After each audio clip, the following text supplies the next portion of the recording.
ఏదో దెబ్బలో కొట్టేయటమో దోపిడీ దోచేయటమో అని అనుకున్నాము. కానీ దారుణంగా రాష్ట్రాన్ని అప్పులతోటి ముంచేసిన ప్రభుత్వము మన స్వాతంత్ర్యం వచ్చిన తర్వాత ఏ రాష్ట్రంలోని కూడా ఇంత దారుణంగా ఎక్కడ జరగలేదు అధ్యక్ష. 9,74,000 కోట్ల 74,556 కోట్ల రూపాయలు అప్పుల్లో ముంచేశారంటే ఇది ఒక్కటే కాకుండా కోర్టు కంటెంప్ట్ కేసెస్ 5,615 కేసులు పడినాయి అధ్యక్ష.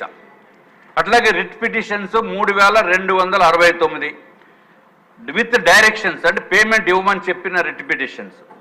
మామూలుగా రిట్ పిటిషన్స్ అయితే 16,104 కేసులు పడినాయి అధ్యక్ష. టోటల్ కేసెస్ 24,988 కేసులు 5 సంవత్సరాల్లో పడినాయి అంటే ఆ ఇదివరకు ప్రభుత్వంలో ఉన్న వాళ్ళు సిగ్గుతోటి తలదించుకోవాల్సిన అవసరం అధ్యక్ష.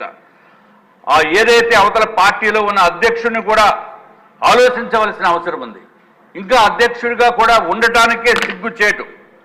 ఈ కేసెస్సే కాకుండా అధ్యక్ష ఎవరైతే కాంట్రాక్ట్స్ చేశారో రకరకాల పనులు చేశారో వెండర్స్ వాళ్ళకి ఇవ్వాల్సిన దాంట్లో 1,13,244 కోట్లు ఉన్నాయి అధ్యక్ష. అట్లాగే బిల్స్ సబ్మిట్ చేసి ఇంకా సబ్మిట్ చేయకుండా ఉన్న అమౌంట్స్ చూస్తే అధ్యక్ష సబ్మిట్ చేసిన అయితే అప్లోడెడ్ బిల్స్ అయితే 48,616 కోట్లు, ఇంకా ఎట్ టు బి అప్లోడెడ్ 86,608 కోట్లు ఉన్నాయి అధ్యక్ష. టోటల్గా 1,35,224 కోట్లు బిల్స్ ఉన్నాయి అధ్యక్ష.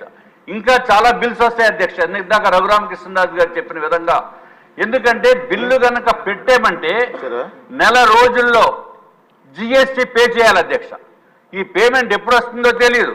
ముందు జిఎస్టీ 18% పే చేయకపోతే మనల్ని తీసుకెళ్లి లోపల వేసేస్తారు అధ్యక్ష 3 నెలలు దాటితే. అందుకని బిల్స్ పెట్టకుండా ఉండిపోయినాయి చాలా ఉన్నాయి అధ్యక్ష. ఇది కూడా గౌరవ ముఖ్యమంత్రి గారు గమనించవలసిన అవసరం ఉంది అధ్యక్ష. అధ్యక్ష ఇంకొకటి చిన్న సజెషన్ చెప్తున్నాను అధ్యక్ష.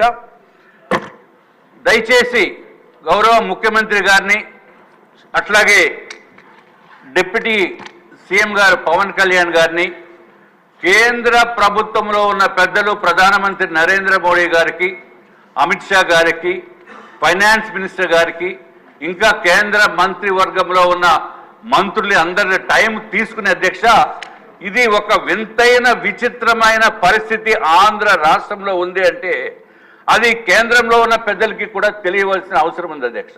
ఇండివిజువల్గా కాదు, ఏదైతే గౌరవ ముఖ్యమంత్రి గారు అత్యంత అద్భుతంగా ఈ ప్రజెంటేషన్ చేశారో అదే విధంగా వారు సమయం తీసుకుని ఈ ప్రజెంటేషన్ కూడా వారికి కూడా చేసే మన ఆంధ్ర రాష్ట్రానికి తగిన న్యాయం జరుగుతుంది అనే ఉద్దేశం అధ్యక్ష. ఎందుకంటే తప్పు మంద కాదు, తప్పు పాత ప్రభుత్వం చేసిన తప్పు ఇప్పుడు దాన్ని రెక్టిఫై చేసుకునే దానికే మొత్తం కష్టపడవలసిన అవసరం ఉంది.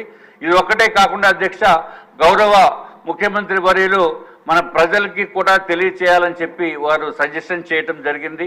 అట్లాగే మేము కూడా ముఖ్యమంత్రి గారికి కోరేది ఏంటంటే గ్రామ సభలు పెట్టించి ఎవరైతే మున్సిపల్ కార్పొరేషన్ ఉందో లేకపోతే ఇంకా ఏదైతే ప్రభుత్వం ఆధీనంలో ఉన్న అధికార సంస్థలు ఉన్నాయో వాళ్ళ చేత కూడా పెట్టించి ఇదివరకు ఎట్లాగైతే చేశామో అదే విధంగా గ్రామ సభల ద్వారా ప్రజలకి చైతన్యం తీసుకుని వచ్చే బాధ్యత ప్రభుత్వం పైన కూడా ఉంది అని చెప్పి తమ ద్వారా తెలియజేసుకుంటున్నాం అధ్యక్ష.